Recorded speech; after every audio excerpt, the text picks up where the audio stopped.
Hello guys, today we will discuss about the DNA extraction from plant and fungi. Slight differences हैं दोनों techniques के अंदर। एक में हम एंजाइम यूज करते हैं प्रोटीनेज के, ठीक है, जो फंजाई वाले में, लेकिन प्लांट में वो हम नहीं यूज करते क्योंकि उसमें सेलुलोजिक कंटेंट ज़्यादा होती है। फंजाई में हम बीटा मरकैप्टोएथेनॉल भी यूज़ करते हैं सी टैब रीजन के अंदर, क्योंकि हम सी टैब रीजन से ही कर रहे हैं। तो जो फंजाई का सी टैब हम बनाते हैं उसमें हम प्रोटीनेज के भी डालते हैं और उसमें हम अपना डालते हैं दूसरे इंग्रेडिएंट भी डालते हैं, लाइक हमारे पास बीटा मरकैप्टो एथेनॉल। प्लांट में क्योंकि सेलुलोजिक कंटेंट ज़्यादा होती है तो उसमें हमें सी टैप ही जनरली चाहिए होता है, और साथ में जो हेल्पिंग बफर्स होते हैं अमोनियम एसीटेट वगैरह वो चाहिए होते हैं। और इसके अलावा इसमें हमें वही एसोमाइल अल्कोहल और क्लोरोफॉर्म चाहिए प्रोटीन को डीनेचर करने के लिए। ठीक है, अगर थोड़ी बहुत है भी, वैसे तो प्रोटीन बहुत कम ना होने के बराबर होती हैं प्लांट के सेल के अंदर। हाँ, अगर आप सीड्स ले रहे हैं तो उसमें काफ़ी अच्छी प्रोटीन, अगर दालें ले रहे हैं तो उसमें प्रोटीन अच्छी होती है। तो ऐसे ऑर्गेनिज्म जिनके अंदर सेल वॉल होती है उनको हम मोस्टली सी टैब मेथड से जो है उसमें से डीएनए निकालते हैं। ठीक है, तो डीएनए एक्सट्रैक्शन कैसे होती है? हमें सेल वॉल को भी डाइजेस्ट करना होता है, सेल मेम्ब्रेन को भी, और दूसरे कंटेंट को भी हमें डिग्रेड करना होता है। तो उसके लिए हमें ज़रूरत होती है एक ऐसा बफर जो ये काम कर जाए। ठीक है, तो वो कौन सा बफर है? वो है सी टैप बफर। ये सेल वॉल और सेल मेम्ब्रेन को इजीली डाइजेस्ट कर देता है। फिर अंदर जो प्रोटीन होती है उसको, उसके लिए हम क्लोरोफॉर्म और एसो माइल अल्कोहल वगैरह यूज करते हैं, वो प्रोटीन को डीनेचर कर देती हैं और फिर डीएनए ऊपर एक्वस फेज में आ जाता है, और उसको फिर हम आइस कोल्ड आइसोमाइल अल्कोहल या प्योर एथेनॉल से प्रेसिपिटेट करके फिर 70% एथेनॉल से वॉश करते हैं। तो अभी ये तो है इसका प्रिंसिपल दोनों का। फंजाई में हम क्या करते हैं, जो सी टैप होता है उसमें प्रोटीनेज के भी डालते हैं और दूसरा वो भी डालते हैं बीटा कैप्टोएथेनॉल। ये जो है वो जो प्लांट वाला सी टैप होता है बफर, उसमें वो हम नहीं यूज करते। तो ये जो डीएनए है उसको हमने सेल वॉल से भी लैदा करना होता है, सेल मेम्ब्रेन से भी लैदा करना होता है, और फिर उसको एक्वस फेज में लेके आना होता है, और फिर हमें प्योर एथेनॉल आइस कोल्ड से उसको सेपरेट करना होता है। तो इसके लिए जो मटेरियल चाहिए आपको, सी टैप बफर चाहिए, माइक्रोफ्यूज ट्यूब चाहिए, मोटर एंड पिस्टन चाहिए, लिक्विड नाइट्रोजन फंजाई के लिए चाहिए होती है। फंजाई को जब आप लेते हैं तो उसको आप उसके कल्चर को पहले आइस कोल्ड एथेनॉल के अंदर, सॉरी, लिक्विड नाइट्रोजन के अंदर रखते हैं, और वहाँ से उसको सेंट्रीफ्यूज करके उसका प्योर कल्चर जो नीचे आ जाता है उसको आप फिर प्रोसेस करते हैं विद सी टैप। तो microfuge tube absolute ethanol 70% ethanol, 7.5 molar जो अमोनियम एसीटेट है, ये सिर्फ यूज होगा किस टेक्निक में? प्लांट के डीएनए एक्सट्रैक्शन में, क्योंकि इम्प्योरिटीज दूर करनी होती हैं।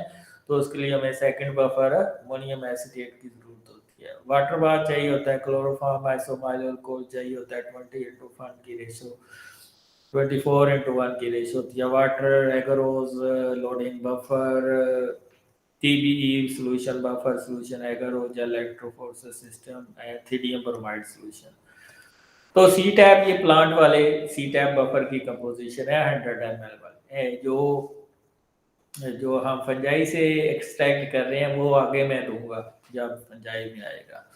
तो इसमें हम जो 2% सी टैप बफर बनाते हैं 100 ml के लिए। ठीक है, तो इसमें 100 ml में क्या होता है, 2 ग्राम इसमें सी टैप होता है जिसको हेक्साडिसाइल ट्राइमेथाइल अमोनियम ब्रोमाइड कहते हैं। इसके अलावा 10 ml इसमें 1 मोलर ट्रेस बफर होता है जिसकी पीएच 8 होती है। इसके अलावा 4 ml इसमें EDTA 0.5 मोलर होता है जिसकी पीएच 8 होती है।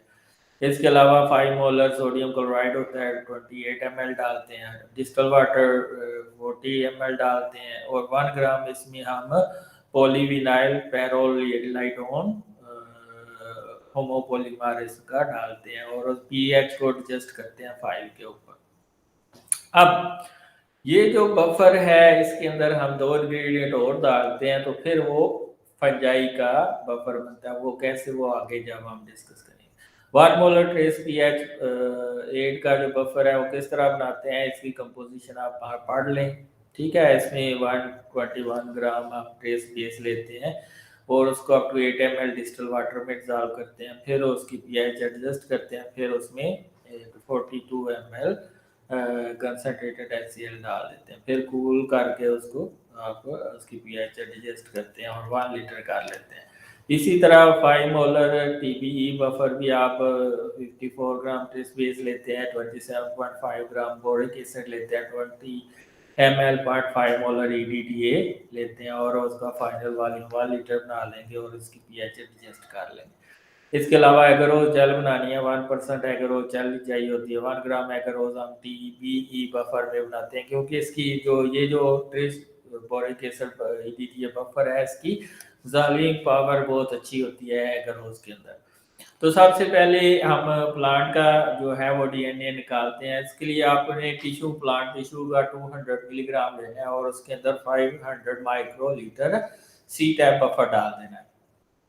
ठीक है, 200 मिलीग्राम ऑफ प्लांट टिश्यू लेना है और उसमें 500 माइक्रोलीटर C-टाइप बफर डाल देना है। ठीक है, और उसको ट्यूब के अंदर डाल के फिर आपने उसको इंक्यूबेट करना है 15 मिनट्स के लिए किसके अंदर, वाटर बाथ के अंदर। उसके बाद आपने उसको अच्छी तरह हिला के उसको सेंट्रीफ्यूज कर लेना है 12,000 RPM तक। जो सेल डेब्रिज आएंगी वो आप नीचे बैठ जाएंगी, जो सुपरनेटेंट आएगा वो ऊपर आ जाएगा। तो उसमें से जो आपने क्या करना है, टू ईच ट्यूब आपने जो 250 माइक्रोलीटर ऑफ क्लोरोफॉर्म एसोमाइल अल्कोहल जो है वो डाल देना है। ठीक है, और उसको अच्छी तरह मिक्स करना है। ठीक है, उसको क्या करना है, आपने अच्छी तरह मिक्स करना। ठीक है, तो सुपरनेटेंट के अंदर आपने 250 माइक्रोलीटर क्लोरोफॉर्म एसोमाइल अल्कोहल डाला है। जो प्रोटीन वगैरह हैं या दूसरे इंग्रेडिएंट है वो डीनेचर हो जाए और वो नीचे बैठ जाए, DNA ऊपर आ जाएगा एक्वस फेज में। फिर उसके अंदर आप 50 माइक्रोलीटर अमोनियम एसीटेट और 500 microlitre ice cold absolute ethanol डाल देना है। तो इस तरह DNA जो आप प्रेसिपिटेट कर देगा, तो कन्वर्ट करना है 2-3 दफा ट्यूब को और DNA प्रेसिपिटेट कर जाएगा। ठीक है, अगर आप एक्स्ट्रा स्टेप करना चाहते हैं तो इसको 1 घंटे के लिए आप -20 डिग्री सेंटीग्रेड वाले रेफ्रिजरेटर में रख देंगे। इसमें DNA जो है ना वो अच्छी पैलेट बनाता है। ठीक है, फिर आपने उसको सेंट्रीफ्यूज करना है और 3 दफा आपने 70% एथेनॉल से वॉश करना है।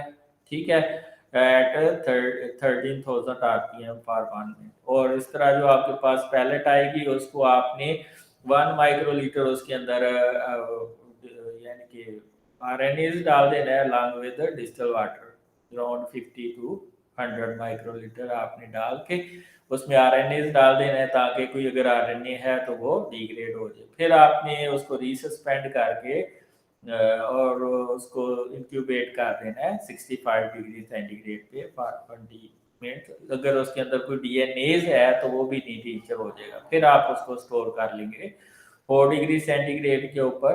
तो सबसे पहली ट्रीटमेंट विद C-टाइप बफर। ठीक है, फिर जो ट्रीटमेंट आएगी वो क्या होगा, उसमें से सुपरनेटेंट ले लेना है आफ्टर सेंट्रीफ्यूजन। उसके अंदर आपने एसोमाइल अल्कोहल और क्लोरोफॉर्म, जो ज्यादातर क्लोरोफॉर्म ही होता है, प्रोटीन वगैरह और दूसरे इंग्रेडिएंट डीनेचर हो जाएंगे। सेंट्रीफ्यूज करेंगे तो ऊपर से जो सुपरनेटेंट आएगा उसको नेटिव में ट्रांसफर करके उसके अंदर अमोनियम एसीटेट और आइस कोल्ड एसोमाइल अल्कोहल डाल देंगे तो DNA प्रेसिपिटेट कर देगा। या फिर आपने क्या करना है, इसको -20 डिग्री सेंटीग्रेड के लिए 1 घंटे के लिए रख देंगे। फिर DNA जो है वो प्रेसिपिटेट यानी कि उसकी PPT बन जाएगी। उसको सेंट्रीफ्यूज करेंगे, फिर उसको 70% एथेनॉल से वॉश करेंगे, फिर उसके अंदर RNAs डालेंगे, फिर DNAs को डीनेचर कर लेंगे टेम्परेचर हाई करके, और फिर वो उसको आप एग्रोजेल इलेक्ट्रोफोरेसिस के ऊपर देख लेंगे। फंजाई से क्या है, फंजाई में आप क्या करते हैं, लिक्विड नाइट्रोजन डाल देते हैं। पहले आपने कल्चर लेना है, 700 ml कल्चर लेके उसको सेंट्रीफ्यूज ट्यूब्यूल्स के अंदर डाल के उसके अंदर लिक्विड नाइट्रोजन डाल के उसको अच्छी तरह सेंट्रीफ्यूज करना है। ठीक है, सेंट्रीफ्यूज करने के बाद आपने जो नीचे पैलेट होगी उसको 1.7 ml ट्यूब्स के अंदर ट्रांसफर कर लेना है और फिर उसको स्टोर कर लेना है -80 पे। फिर उसके अंदर आपने जो 1.7 ml या 2 ml वाली माइक्रोफ्यूज ट्यूब है उसके अंदर आपने सी टैप बफर डाल देना है। सी टैप बफर में वो सारी इंग्रेडिएंट है जो हम पीछे हमने डिस्कस किए हैं। इसमें एक्स्ट्रा क्या चीज़ होगी, 0.2% यानी कि 0.2 ग्राम इसमें बीटा मरकैप्टोएथेनॉल डाल देंगे और 0.1 मिलीग्राम पर ml प्रोटीनेज के डाल देंगे और उसको इनक्यूबेट कर देंगे 16 डिग्री सेंटीग्रेड पे, 60 डिग्री सेंटीग्रेड फॉर 1 आवर।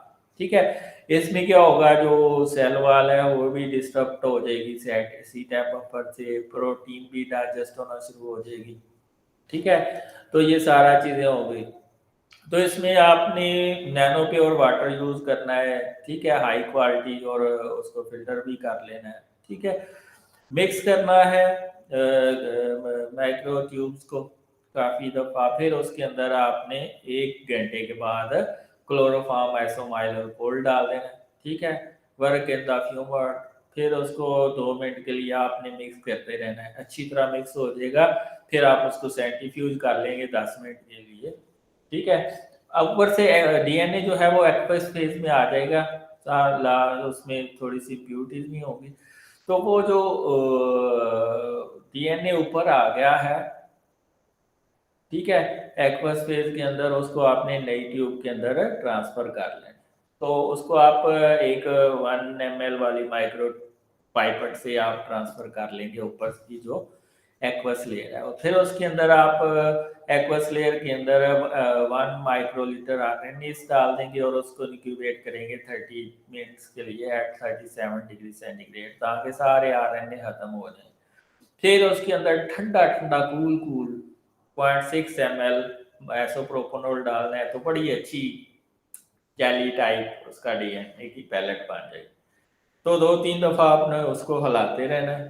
ठीक है, या फिर आप 2 घंटे के लिए इसको रूम टेम्परेचर पे रख देंगे तो DNA jellyfish like next day में आ जाएगा। फिर उसको सेंट्रीफ्यूज करेंगे तो पैलेट बन जाएगी डीएनए की। उसको फिर जो ऊपर वाला एसोमाइल अल्कोहल होगा उसको डिस्कार्ड कर देंगे और फिर उसको 70% एथेनॉल से 3 दफ़ा आप वॉश करेंगे।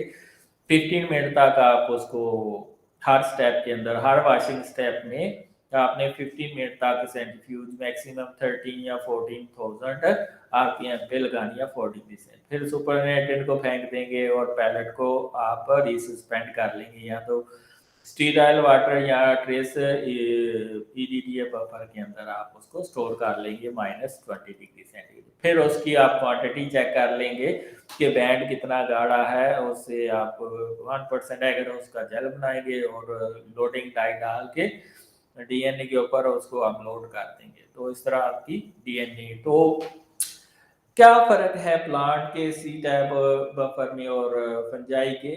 सिंपल है, इसमें हम प्रोटीनेज के यूज़ करते हैं, प्लस इसमें हम यूज़ करते हैं और इसमें एक स्टेप जो है वो अमोनियम एसीटेट वाला वो नहीं होता। इसमें हम क्या करते हैं, सी टैप डाला, सेंट्रीफ्यूज किया आफ्टर इंक्यूबेशन, फिर आपने उसके अंदर क्या डाला, क्लोरोफॉर्म और आइसोमाइल अल्कोहल, प्रोटीन वगैरह सारा कुछ डीनेचर होकर नीचे आ जाएगा, डीएनए ऊपर चला जाएगा। डीएनए जो ऊपर आ गया है, ठीक है, उसको फिर आप नई ट्यूब में डालेंगे एक्वस फेज लेके। फिर उसके अंदर ठंडा ठंडा एसोमाइल अल्कोहल डालेंगे और ओवरनाइट रख देंगे, वो जेली टाइप डीएनए आ जाएगा।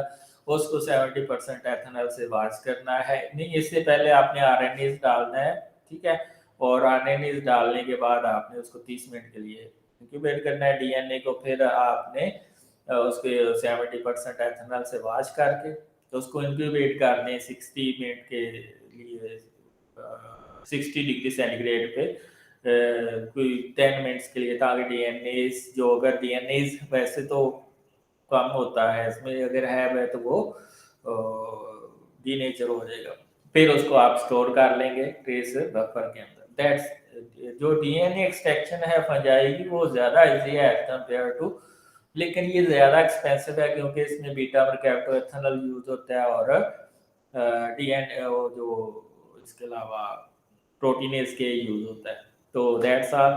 अगर ये चैनल पसंद आया है, वीडियो पसंद आई है तो चैनल को सब्सक्राइब कर दें। Thank you. फीमान अल्लाह। अल्लाह हाफिज़।